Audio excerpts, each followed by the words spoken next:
pasalin ang inyong krus at sumunod sa akin. Bahagi yun na nais natin palagibin yung ating pagninilay. Una ay pasalin ang krus.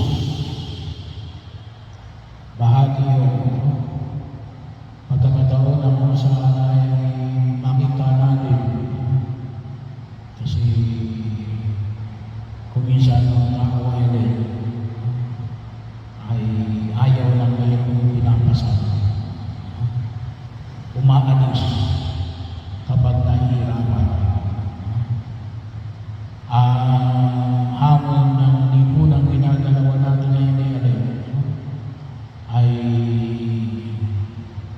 kapag nahihirapan, sumusuko, umaayaw, hindi nagtatagal para baga ayaw sa hirap. Yung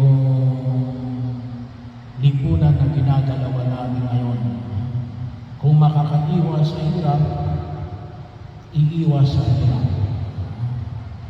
Yun ang isa sa mga hamon na nakita natin. Kaya nga nandyan yung mga bisyo. Bakit? Kasi sinasabi natin para daw makalimot sa hirap, kailangan ay natutok na sa bisyo. Ang nangyari, lalong naghirap. Kasi ay naganap ng ibang papasanin. O yung tutusin ko ay hindi talaga naganap ng ibang papasanin. Iniwanan yung dapat niyang pasanin. Kaya lalong naghirap. Meron naman ang iba na pinapasanin, hindi niya pasanin. Later on, maging bahagi yun ng pagtugon na kinakailangan din natin iwasan na pasanin natin yung mga bagay na hindi dapat natin pasanin. Kasi later on, ma-realize natin ninanakawan natin yung iba na dapat nilang pasanin yun. Pero yun, yung may mga tao na umiiwas na pasanin ang kanyang krus. Dapat maliwanag mo yun. Hindi yung krus ng kanino man. Yung krus ng bawat isa. May kanya-kanya tayong krus. Kaya napakahalaga rin anong dito kasi napakahalaga yung elemento ng pagninilay. Kasi dito rin natin makikita krus ko ba ito? O baka na mamaya ito lang yung gusto mong pasanin na krus. Kasi kung minsan yung talagang krus ko ayaw mong pasanin. Bahagi yun kasi nakikita ko baka mas mabigat yung dapat mong pasanin. Kaya ito yung pinamasan ko para hindi na masabi na nagpapasa naman ako ng krus. Yun nga lang. Hindi iyo. Maliwanag ang sinabi ni Jesus. Pasanin mo ang iyong krus. Pangalawa, bahagi yun ng pagkilos natin na itong pagpasa ng krus ay hindi lamang mo magbibigay ng solusyon sa problema. Hindi lang mo nagbibigay ng solusyon sa problema. Bahagi o yun. Pagkamat, sabi nga natin, kaakibat yun. Yun yung bahagi. Kaya kung tayo kung minsan nagkakaroon ng problema, lumalaki yung problema. Kasi bakit? Hindi natin agad binibigyan ng solusyon. Pinababayaan natin. Kaya anong kalimitan, lumalala lately balita gawa noong matagal na pagbaha sa Manila at karating ng mga syudad. Bakit? Gawa na lectopyrosis. So, at marami rin ang namatay. Meron pa nga isang sakristan namatay. Gawa ng paglusong sa baha. May mga precaution pala na dapat kapag lumusong ka sa baha, may sugat ka man o wala, dapat may iniinom ka palang gamot. So, yun ang kalimitang naging hamon. Kalimitan, sabi ng mga medical practitioner, lalong-lalo sa Sandasa, anong sabi? Yung iba, hindi mo na masolusyonan. Bakit? Malala na eh. Ibig sabihin, pinabayaan. Kahit anong gamot ang ilalagay, wala na. Kasi pinabayaan eh. Kaya ako, ganoon kung minsan, kapag hindi natin pinapasan yung ating krus, hindi mo mawawala yan. Lalalayan. Hindi mawawala yan kung talagang wala na talagang solusyon yan. Pero kung masusolusyonan natin yan ngayon, ay hindi na lalalayan. So isa lang yun, marami pong iba. Kaya kung minsan lumalala yung problema natin, kasi ay hindi natin pinapasan ang ating krus.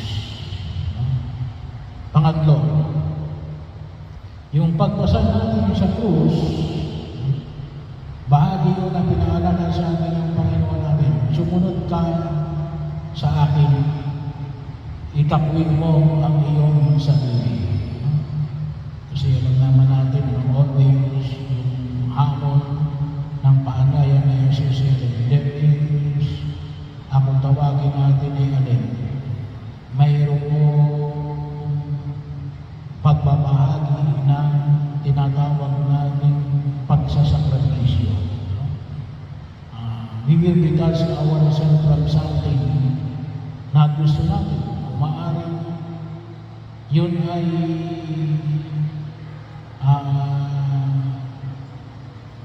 pwedeng yung tinatawag natin convenience natin. Kasi magkatrabaho tayo may gagawin tayo. Pero may bahagi ito ng alin na tinatawag natin paglilimot sa sarili. Kaya kung tutusin yung pagpasa ng ating krus, tinuturuan tayo natin pagbibigay ng sarili. It is an offering of love. Pagbabahagi yun magsasakripisyo ka. Para saan? Ay para doon sa minamahal mo. Kaya na siguro para sa sarili mo. Bahagi yun na kinakailangan natin bigyan ng pagpapahalaga. Patigin sa lahat para sa Diyos. Kaya nga napakahalaga yung pag-o-offer ng sarili. Napakahalaga yun. Kaya siguro kung yun yung mapapansin, dinanais natin na kung maaari every Sunday, ay binigyan natin ng instruction ng ating mga mother butler na masanay yung tao natin mag-alay, mag-offer. Kasi bahagi yun kasama yun sa liturhiya natin. Bakit kasama ang paghahandog sa misa na pinakamataas na atas ng panalangin? Kasi may mahalagang ginagampanan ito sa kaluluwa ng ating pananampalataya at ng ating pakipag-ugnayan sa Diyos. Very central na nawa makita natin na ginawa ni Jesus. Kasi yung paghahandog ng ating sarili, alin? Pakikiisa natin sa paghahandog ni Jesus. Kaya, bahagi yun na ginagawa natin ito, hindi lang para mabigyan natin ng solusyon yung problema natin, ngunit alin? An act of offering to God. Panginoon, nakikiisa ako sa pagkilos mo ng pagliligtas ng iyong sambayanan. Physically, morally, financially, health, kasama na rin yan yung kalusugan, yung kabuuan ng ating pagkatao, at sa spiritual na katatayuan. At yung panghuli, yun ang sinasabi ko, well, na tayo, hindi naman pwede na kinakailangan may ituro din natin sa iba. Krus mo yan, ikaw dapat magpasan yan. Kasi kung minsan yung iba, hindi na niya krus, pinapasan pa. Hindi niya nalalaman natin, hindi niya tinuturuan. Yung tao na tinutulungan niya, akala niya kasi tinutulungan niya eh. Kasi bakit? Siya yung pumapasan ng kanyang krus. Very central po yun sa ating pananampalataya na hindi pwede na ang sino man ay hindi marunong magpasa ng kanyang krus. Hindi tunay na tagasunod na Jesus ang taong hindi marunong magpasa ng kanyang krus. Bahagi mo yun. Kahit nasabihin natin na ako na lang magpasa, hindi yung pinasan ni Jesus yung kanyang krus para sabihin niya na hindi na kayo magpapasa ng krus. Hindi. Siya lamang ang makapagliligtas sa ating mga kasalanan. Kasi kahit na magsama-sama tayo, hindi natin kayang iligtas yung ating pagkakasala sa Diyos. Pero, hindi niya sinabi na ako lang ang magpapasa ng krus. Hindi. Anong sabi niya? Pasanin niyo ang inyong krus at sumunod sa akin. Kaya bahagi yun. At isa rin sa kinakailangan natin may turo sa bawat isa din. Pasanin mo ang kanya-kanyang krus. Pero hindi ako magdadagdag ng krus mo.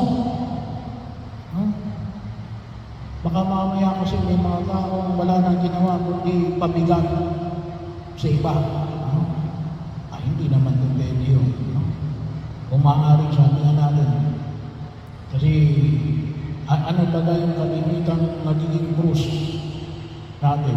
Walang iba kundi yung kasalanan. Kasi nakakabit yun sa kasalanan. Kaya nga si Jesus ay nagpakapako sa krus, namatay sa krus, at muling nabuhay ay para tubusin tayo sa ating mga kasalanan. Kaya, yun ang isa na makatutulong talaga sa atin para hindi tayo magdagdag na pasanin ng iba. Iwasan na magkasala. Kasi kalimitan na naging sanhi ng ating pagkakasala ay gawa, ay ang kalimitan na nagdudulot ng ating kahirapan ay gawa ng kasalanan. So yung punawayo, huwag natin kalimutan. Pasanin natin yung ating krus. Turuan natin ang bawat isa na magpasa ng krus. Ialay natin yung ating sarili sa harapan ng Diyos bilang pakikiisa natin sa pagpasan ng krus ni Jesus. At nawa, ito ang tunay na magdulot sa atin ng kaayusan at pagliligtas ng Diyos sa ating pang-araw-araw na pamumuhay.